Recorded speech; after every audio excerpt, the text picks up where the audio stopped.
do you think that LPs should be asking about skin in the game? I would say skin in the game is one of them. And not only skin in the game, but understanding where that capital is actually coming from. Because over the last decade, we have seen a rapid ascent of co-GP capital, which masquerades the actual GP's equity position in the deal. And I will tell you, that is easy money to go get if you want it as a GP. So if you need to put $1 million into a deal, but you only have 50,000 bucks, guess what? There is a company out there that will put up the other 950. And to your investors, unless you are really being transparent, it looks like you're putting all that up, and you're not. The views expressed in this podcast are those of the individual guests and do not reflect the opinions or recommendations of Invest Clearly. This podcast is for informational purposes only and should not be considered investment advice. The appearance of a sponsor or investor on this show does not constitute an endorsement or a warning. Invest Clearly is an objective and neutral platform. Always do your own due diligence before making any investment decisions. Dennis, thanks so much for joining me today. Hey, thanks for having me, Joe. Yeah, I'm really excited for our conversation. I've been talking a little bit beforehand and excited to have you on the platform. Before we do get started, I would love for you to just set the stage for our listeners. Tell them a little about yourself and your journey from institutional to where you are now. Yeah, happy to. So started my career as a housing market analyst, spent the next close to 20 years working my way up the corporate ladder, always had that C-suite in mind, and then basically got there by the time I was in my mid-30s. And I realized once I was there, it just wasn't what it was cracked up to be. I still had a board of directors. I still had shareholders. And even though I was the boss, I still was not the boss. And it was just frankly kind of unfulfilling from a personal standpoint. And with the encouragement of a lot of my industry colleagues and friends, they pushed me forward and said, look, you should just be opening your own shop. You've done everything in the space. You've made other people a lot of money. Why don't you just go do it? Worst that can happen is a couple years later, you just go back to the C-suite for somebody else, but you owe it to yourself to try to go do this on your own. And that's what I did. And that was 7 years ago. That's awesome. So you stepped out and you needed to get started. You're using retail capital now, correct? Yeah. Did you start that way? I started with a blend of retail capital and institutional capital. And that was the benefit of my background really coming up on the institutional side, working for large private equity funds and developers and investors, having those relationships. That's something that your average GP just can't step into. Sure. So the first couple small deals I did were with retail investors, and that was really the friends and family and industry colleagues that knew I had a good investment thesis. And then as I stepped forward in the build to rent sector as one of the early entrants in there, I partnered with a former client of mine that was an existing single family operator, although had not done anything in build to rent. And we went out, we did a formal roadshow. We got Carlyle Group to back us, which was great. And we exploded overnight and were able to scale that business very quickly. And I divested of most of those holdings in mid 2022 before interest rates got too crazy. So a little bit more luck than good on the exit, but it was a very great way to have a lot of momentum kind of coming out of the gates, doing things in the residential sector at that time. And where's the business focus right now? I realized that once I started one company, I could not stop creating companies. So the first one, Guardian Residential, was focused on model home sale leasebacks and off-balance sheet financing for home builders. And then Guardian partnered to create Lafayette, which is the build to rent company. And then in 2020, I started Sentinel Net Lease with another industry colleague of mine. And that's focused on commercial real estate, primarily single tenant, office, industrial, and retail across the country. Awesome. Okay, get it. So are all three still going, or where's the residential strategies are relatively dormant from at least my interest. I sold my interest in the rent.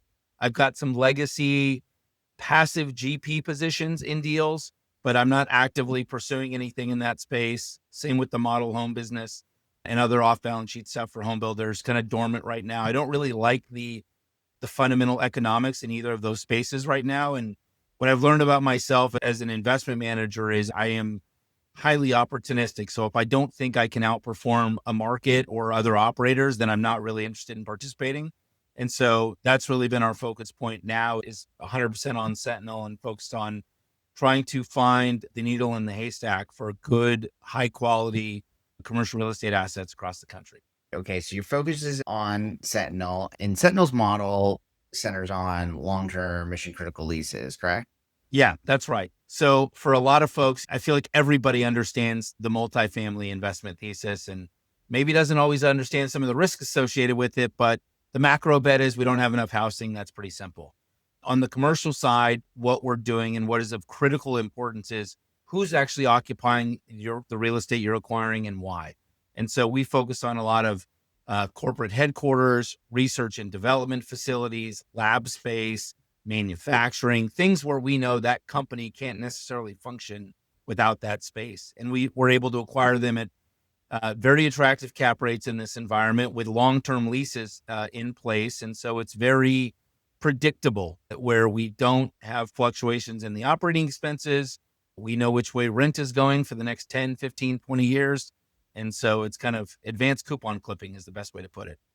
Yeah. Yeah, that's a great way to put it. How I'm curious, just like you're dealing with retail investors, right? And I'm Yeah. sure many of them got in your network, but theoretically there's new folks coming in. Yeah. Those that started in the BTR space, then kind of shifted around. How has the shift impacted the way you communicate with investors? Well, Um, we only had probably about 20 or 30 retail okay. investors, a really small core on my residential strategies. And so it wasn't as if I told everyone, stop the presses, I'm doing something new. It was really more the vast majority of the dollars that were being invested were coming from Carlyle. And so that was a little bit easier to manage. When I made the shift, I think I did a very good job of explaining this is why I'm launching this new platform. I think we've got a very unique runway in the commercial real estate world right now. And this was in 2020. It was a different time. This was in the middle of COVID. And we thought we would be able to buy some interesting deals at that time in overlooked markets. And the thought process was, especially in the middle market. So in the commercial real estate world, it's dominated two ends of the barbell. One end of the barbell is 1031 buyers who want to be tax efficient and frankly, probably care way too little about what the cap rate or the basis they're buying assets is. And at the other end of the barbell is the institutions who keep getting bigger and bigger with each year. So the size of the assets they're interested in get bigger and bigger as well. And so that's kind of left us where we primarily buy assets in the $10 million to $40 million range. We just don't have as much competition. And so we're able to extract value and find alpha a little bit easier in that particular sector of the business. That makes sense. So when you think about the strategy, because it's a long-term strategy, right? Which is advanced coupon clipping. So Yeah. when you're communicating with investors, like how are you communicating the long-term value of these deals to them? So there's a couple ways to do it. Basis is a fundamental part of what we're buying. And so if I can say, look, guys, we're buying a great building in a great area and we're buying it 25% of replacement cost. I feel like I have a great defensive barrier against 98% of the rest of the investors in that market because of the prices we're buying at today. But where I really explain kind of the risk profile to investors is I say, look, everything you buy, I don't care what part of the cycle you're in, it should make sense today. And so Mhm. where I get into ridiculous arguments with people all the time is groups that will buy stabilized assets with negative leverage. And I said, you do not understand. You are causing a problem by doing this because you are willing to take equity risk for sub debt level returns. And so you are getting out of whack with the capital stack entirely. When you do that, my opinion is anything you buy, you should be able to put positive leverage on it if it's a stabilized asset. When I look at the assets we're buying today, we buy them at, let's call it between an 8.5 and an 11% cap rate. I can go borrow at 6.5 to 7. And I've got long-term contractual income in place. So I say, look, guys, let's assume my tenant doesn't default. You're going to get between 120 to 220% of your invested capital back just from contractual lease income, depending on the term of the existing lease that's in place. And so I say, okay, worst that happen, you don't beat inflation and you're not beating the S&P, but you're not losing any money. And so I think that's something that people can get their arms around pretty easily because you're not taking lease up risk, you're not taking construction or development risk. And so people like that level of stability. And then I say, look, if we get lucky, or even if the market stays the same, our NOI is growing over time. So even if we sell at the same cap rate we bought at, which is historically elevated, we're still going to make some money on the disposition. And if we get lucky, now that is, I deem it luck. Other people are calling this a strategy. If there's cap rate compression, there's cap rate compression when we sell, there'll be additional profit, but we don't bank on that. You're not building cap rate compression into your marketing strategy. If we have some level of cap rate compression, it's because we know we are getting I'm buying deal. Something at a double digit cap rate with 20 years of term, right? So, right. And even then, it's only going to take up a very small percentage of my overall return profile. You're right. Yeah, got it. No, I think that did something that has come up on quite a few of my conversations with GPs is this in the pro forma. It's interesting. So I'm glad you brought it up. So it seems like, I think I read that one of the things you talk about is preserving wealth through discipline, not speculation. And so it seems like your kind of angle on the market is very much about, it is just that. It's, hey, we're going to make really disciplined decisions by finding good deals and only doing them when they meet this criteria. That's right. And we adhere to that very strictly. The downside of that is it totally limits my company's scalability in terms of what we do, right? Because I look at 1,000 deals and I buy one. So it's a little frustrating from that standpoint to have to really have this needle in a haystack, but you feel very good about everything you buy. There's no heartburn to think that you're scaling the business for the sake of scaling or for more fees or whatever bullshit people want to talk about on LinkedIn about why they're such a great sponsor.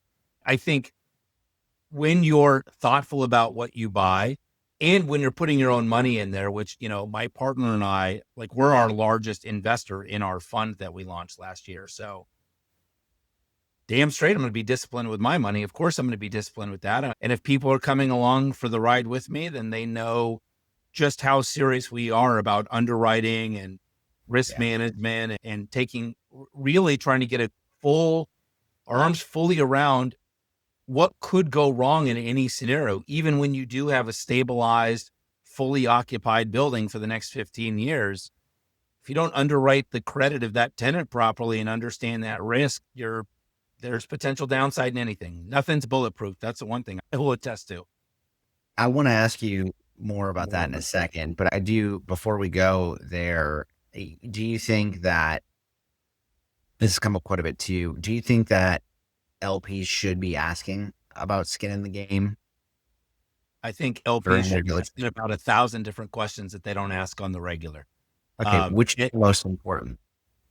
I would say skin in the game is one of them. And not only skin in the game, but understanding where that capital is actually coming from. Because over the last decade, we have seen a rapid ascent of co-GP capital, which masquerades the actual GP's equity position in the deal.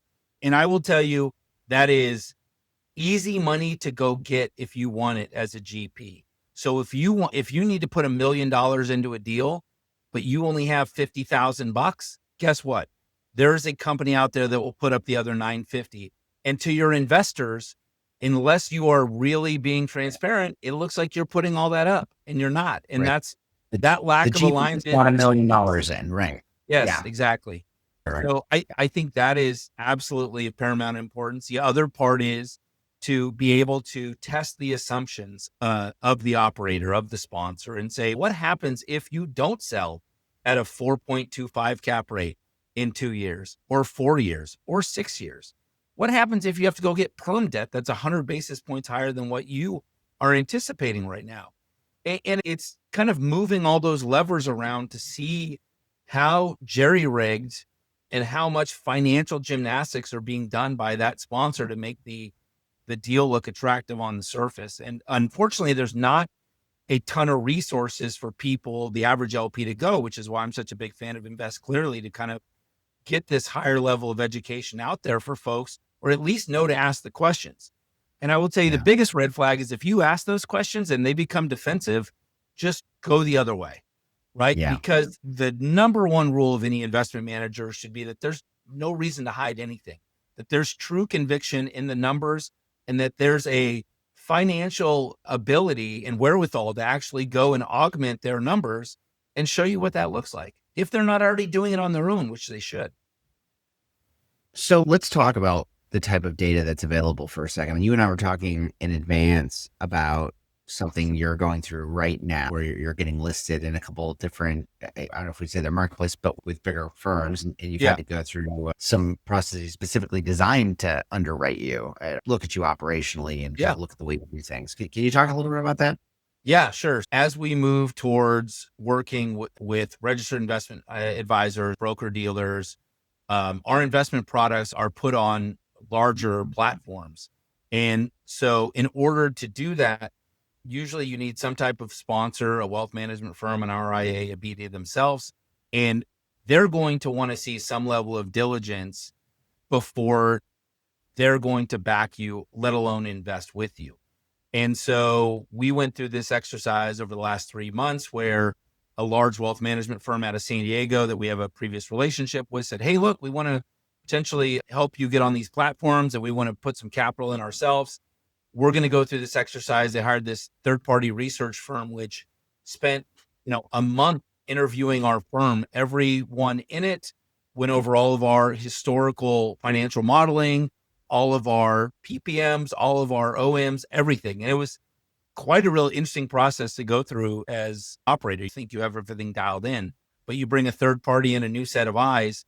And the finished result is they create these two different diligence reports. And luckily they shared that with me when they were done. And the review was generally positive, but it obviously nobody's perfect. And it identified some weaknesses and some blind spots I didn't know we had. And that really allowed me to go look and work internally on fixing some of those weaknesses. And we actually hired the due diligence firm itself and said, hey guys, I want to shore this up, not just working with my people, but I want to make sure that as we're doing this, we're fixing it the way you would think it would be fixed. So that would not even have come up in your report before. And so it's been really valuable for us as operators to go through that exercise. I think any investment manager that wants to be good, that wants to be successful, is constantly looking for that next level of improvement and innovation. And for us, although this is research and due diligence is time tested, turning it inward on ourselves has been a really interesting process. Yeah, I can only imagine. In those diligence reports, anything that came to mind that will impact the way you communicate with your investors? Yes, I will tell you now, we are probably, I would say we're in the upper echelon of reporting and transparency. We've always been on an investment management platform from the beginning. And that's one of the cool things for syndicators and LPs of any size right now is you have Appfolio, Agora, Juniper Square, a host of others that really help provide that login transparency 24/7. But the information you report, the frequency with which you report it, and I think that's it. I think that's an important thing that we've always done. But I think opening the kimono further and explaining to our investors our methodology to a greater degree. So that's one thing. I'll just open the kimono with you too, Joe, is our underwriting. Before we had an underwriting process, we did it the same way over and over again, but we didn't share that with anybody other than this is our finished model. These are assumptions. If you want to see us change any assumptions, we will. But what this due diligence firm has helped us with is we've created an internal scorecard methodology across every part. So we have 7 pillars of investing that we focus on that are the core tenets of our underwriting. And so now each one of these pillars has its own submetrics, and it looks like a lot more of a science document than a real estate document, but it is awesome. And it's kind of what we've always done, but it wasn't formalized and memorialized in the way it is now. And now we're making it accessible to our investors where they're going, wow, this is not something I would expect from a company of your size. That's really interesting. So you basically, of your size, that's really the Yeah, key from there, because you expect that kind of as you get up to an institutional level or even inside a corporate organization for the things that you might be competent at, but not based on instinct or yes, experience. They don't get systematized till later because they have to be rolled that's out. But right. you're saying, do you feel like that will help? Let's just think about the LPs that you're talking to, like a new LP is coming to you, you're sharing a deal with them. Walk me through like how you think that's going to impact the conversation, being able to put a scoring model in front of them. So two things. We're focused on the retail investors and going through these more sophisticated channels now, but we're Right. also starting to approach, because we launched our first fund about a year ago, we're now also approaching non-PE investors as well that are okay being passive LPs in a fund. So endowments, foundations. So we knew we would have to check off some of those boxes. And Got it. so for those guys, for the big guys, it's a no-brainer. They're expecting that. For the little investors, the conversation is really explaining like, hey, I built this, we built this methodology and these systems the same way a $10 billion fund would. You get the Right. benefit of that exercise. Now, you may not understand everything in here. We got a glossary. We're going to do our best to explain it. Some of it's going to be over the head of some investors, depending on the level of their sophistication. But what we want to do is translate as much of that institutional knowledge to the average retail investor so they can at least understand what we're going through. We're not just throwing shit against a wall. There is safeguards in place all across the entire acquisition and due diligence process so that by the time we have closed on a property or in active asset management, we've thought about just about everything you could think about that could go good or bad with that property. Right. It's interesting because what you're talking about, and I usually talk to people about it when we're talking about communicating negative things, right? Like what's too much and what's too little. But I think data storytelling is such a big part of being a GP, right? You're taking people's money, they're expecting a return, they're giving it to you because they're not going to go out and find these deals themselves. They wouldn't know how Right. to, they don't want to, all that stuff. So there's this balance between oversharing and undersharing. How do you strike that? Yeah, 100%. You're right. Shoot, you can talk to most LPs and they'll say that they never read their full PPM agreement when they Right. sign the money. So are they going to read my 35-page underwriting scorecard methodology? Probably not. But I want to at least make it available to them. And I think that's what we've realized is like, hey, let's not overwhelm our LPs with too much information, but let's let them know the information is there. And so we've created this repository library of different documents that they have at their availability to download or read. And sometimes we'll do video explainers of stuff and they, in the case they want to see it, I think it's better to have it. And if they don't need it, great, but at least they know it's there than to not have it all or them to just operate blindly without knowing how you're really doing things. But we try to be very to the point when it comes to investor communication. I think that early on, we tried to cram an entire OM into an email and would see the open rate not be very good. And these would be our investors. And we're like, oh, we're doing something wrong here. And so what we Yeah. did was it ended up being just more, here's a paragraph, here's a few bullet points. If you want to learn more, go here or here. And I will tell you with bad news, I think it's better to be a little bit more detailed. And no one should be afraid of sharing bad news with their investors. I think that's ridiculous right now. What I'm seeing a lot of syndicators are doing where they ghost their LPs, they cease communications, they stop distributions without any notice. It is Yeah. just phenomenally operating in bad faith. And I think just like any other group, not everything we've done is perfect. There are some things outside of our control. And when something bad happens, we want to bring it to the forefront to our investors. We want to explain what the impact is. We want to explain what we're trying to do to resolve it, both in the short term and the long term. If it can be resolved, sometimes there's things you can't resolve, and that needs to be communicated as well. Those need to be addressed also, right? Yeah. Sooner than later. Correct me if I'm wrong here, but one of the biggest risks in your business would be a tenant. Just you underwrote them well, like it was going, but something happens in their business. Have you ever had something like that happen? And then how do you communicate that if so? We haven't had something where the tenant has straight up left with no notice, like in a default situation. Fingers crossed for that, because we have had deals though where the tenant decided not to renew. And if it was a single tenant building, that could be problematic. And so that's where it comes back to, did you account for that happening the right way? Did you have enough money in reserves to handle a new tenant coming into place, or to weather the debt service payments if you don't get a tenant in place long enough? And that has definitely been an issue at times, but it's been one that luckily has worked out in our favor, because we've either had enough capital or we bought the building at the right basis and we were able to sell it to somebody else. I will tell you the one thing that's been a pain in our butt that I think maybe multifamily guys don't understand quite the same way, but when it comes to capital expenditures, when you go do diligence on a property, even in a net lease, you might be responsible for the roof or the parking lot or HVAC or some system within the. And so when you go hire a third party consultant to go do the property condition assessment, you're assuming they're doing a great job. You're paying them tens of thousands They know of what we're dollars. talking about, right? We learned that at one of our properties, our consultants was supposed to do a roof review, and they didn't go on the roof. They instead used Google Maps, and they Oh used boy. Google Maps. The image was like from 3 years prior. Wouldn't you know it, that roof was close to failing 6 months later.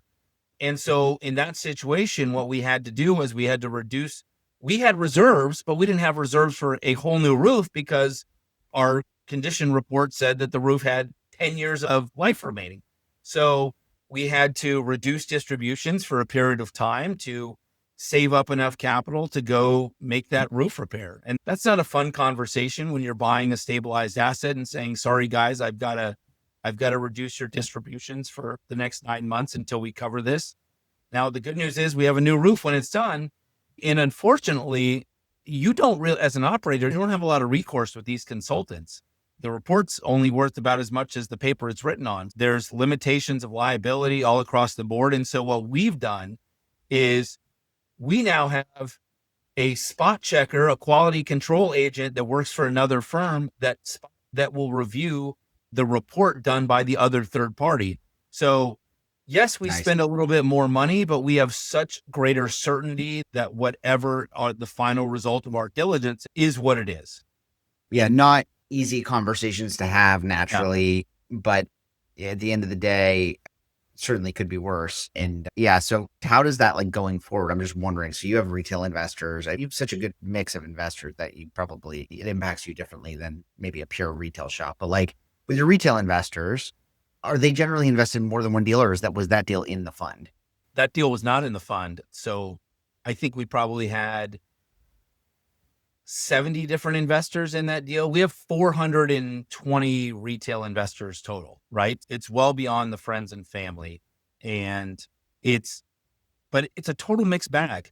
I could have a doctor or a dentist who knows absolutely nothing about commercial real estate absorb the information I give them totally logically, or they could lose their minds.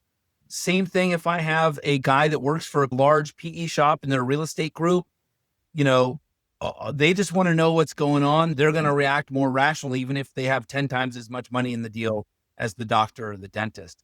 But I found time and time again, the key is provide as much information as possible, make yourself and your team accessible, and that really covers a lot of it. Nobody wants to have something bad happen at the property. Right. But I think as long as you can show you're being responsive and as good of a steward of that property as you can, well, what else are you going to do? There are sometimes things in life, certainly in real estate, but in life in general, that are just out of your control. So you deal with the bad news as well as you can, and you hope everyone understands. And if it's too severe of a mistake for them where they think we no longer earn their trust, I understand that. I don't force anyone to try to invest with me. If Sentinel's a good fit for you, great. If Sentinel's not a good fit for you, I'll recommend you to some other sponsors that I like their strategy as well. Yeah. And I think that level of transparency in and of itself, right? That I think gives a lot of LPs comfort. No one wants a sponsor that's like desperate for their money. Not a good sign.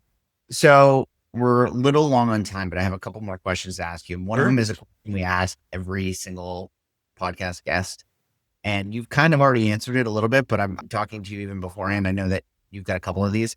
What part of passive investing needs to, so that rephrase, that's a Pat Zingarella phrasing, but like I would say, what elements of passive investing are like no longer useful and need to go away Do you mean as a strategy or just in terms in the ecosystem, as in, like from an ecosystem perspective? So think about the of ecosystem. raw influencer bullshit needs to die? I could list 40 guys that couldn't underwrite, real estate out of a paper bag. They really do not have any fundamental knowledge, but they are great used car salesmen.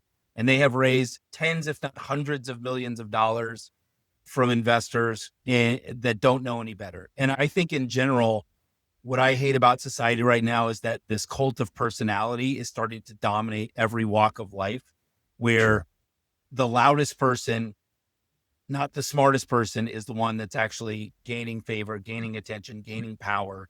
And it just kind of makes me sick that we're in the information age. It should be so easy to figure out if someone's full of shit, yet nobody takes the time to figure out if they are or not. Right. Well, again, that's part of the reason we built the platform. Why I am such an ardent supporter of it as well. And I think that there needs to be more out there for the average LP so that they can sift through the noise to really have a good opportunity. It is hard enough for real estate in general to outperform the stock market. So if you're going to go put your hard-earned cash with an operator that's not diligent, not thoughtful, and not aligned, your chances of beating the market is next to nothing at that point. There's operators out there that dilute their investors from the day they close on the property, which is just mind-numbingly frustrating to me that exists. Well, I think it's a good one to end on, actually. Before we do wrap it up, where can listeners go if they want to learn more about you or Sentinel Net Lease? Sure. So they can go to sentinelnetlease.com. Very simple. It has everything about our current fund, our existing portfolio, our strategy, our team. Best way to do it. If anyone wants to reach out to me directly, I am, again, full kimono. My email is dennis@sentinelnetlease.com. Feel free to email me. You're an LP, you have a question. You're a GP, you have a question. I don't care. I spend probably way too much time talking to people about how I think they can be better prepared as either a LP or a GP, or just as a participant in the market in general. Cool. Thank you so much for your time. It was great talking with you today. Yeah, really appreciate it. Thanks, Joe. Thanks for listening to the Invest Clearly podcast. To find verified investor reviews or to claim your GP profile, please visit investclearly.com. If you enjoyed this episode, please remember to like, subscribe, and leave a review, because that's how other people find this show. Till next time, invest clearly.